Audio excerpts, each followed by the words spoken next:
നമസ്കാരം. സിറ്റി ന്യൂസിലേക്ക് സ്വാഗതം. KSEB workers association CITU Kannur division സമ്മേളനം സി കണ്ണൻ സ്മാരക മന്ദിരത്തിൽ നടന്നു. സമ്മേളനം KSEB വർക്കേഴ്സ് അസോസിയേഷൻ സംസ്ഥാന ജനറൽ സെക്രട്ടറി S. ഹരിലാൽ ഉദ്ഘാടനം ചെയ്തു.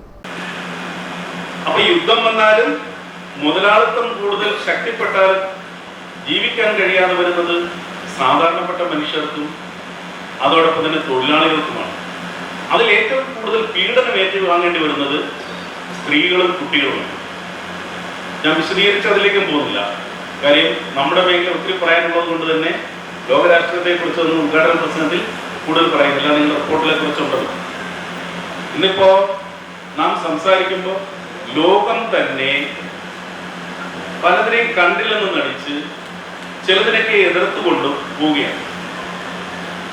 ഉദാഹരണം പറഞ്ഞാൽ ഇപ്പൊ റഷ്യ ഉക്രൈൻ യുദ്ധം നടക്കുന്നു. ലോകത്തെ സമസ്ത മുതലാളിത്ത രാഷ്ട്രങ്ങളും ഇടപെട്ട് പറയുന്നത് റഷ്യ ഉക്രൈനിൽ അധിനിവേശം നടത്തി ആ ജനതയോട് നീതിയില്ലാതെ ചെയ്യുന്നു.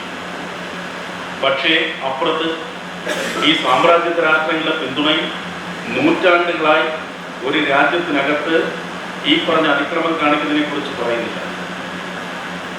A. സമീർ അധ്യക്ഷത വഹിച്ചു. M. അജേഷ് അനുശോചന പ്രമേയം അവതരിപ്പിച്ചു. Rajesh മണാട്, K. Raghunathan, C. Ajitha, NP Ajith, V. Janardhanan, Shaiju PP എന്നിവർ സംസാരിച്ചു.